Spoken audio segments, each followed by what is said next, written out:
Jésus-Christ est le même, hier, aujourd'hui et éternellement. Hébreux 13, le verset 8. Extrait de la lettre circulaire, numéro 20, janvier 1980.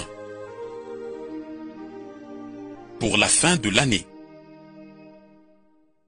Nous pouvons à peine concevoir que nous vivons la fin des années 70. Quelle grâce! Nous comptons avec l'imminent retour de notre Seigneur qui est maintenant plus proche que jamais.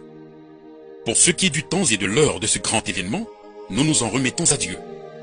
Que le Seigneur fasse de nous des hommes qui marchent devant lui, de telle façon que nous soyons prêts en tout temps à nous tenir devant lui. Nos paroles et nos actes, tout notre comportement, devraient correspondre à la position de notre haute vocation de fils et de filles de Dieu, alors que nous sommes conscients du fait que chaque jour que nous vivons pourrait être le dernier. À la vue de ce qui se passe sur la terre, nous reconnaissons très clairement que cela ne peut plus durer longtemps. Les masses médias apportent journellement des nouvelles imprévues. Du monde entier nous parviennent des communications de tout genre. Ce que nous ressentons vient surtout des choses qui nous touchent de près. Ce qui se passe ailleurs ne fait que nous effleurer. La situation politique, économique et religieuse ne semble pas être précisément bonne. Sur le plan international, toutes choses sont liées, l'une entraînant l'autre.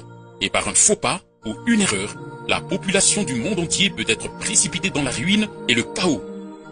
Les grandes puissances deviennent sans grande puissance, et le pétrole qui était destiné aux besoins énergétiques est employé comme moyen de pression politique. Des répercussions que l'on ne pouvait imaginer, et cela dans tous les domaines, frapperont le globe tout entier. Les troubles, les tremblements de terre, la chute de gouvernements appartiennent presque à l'ordre du jour.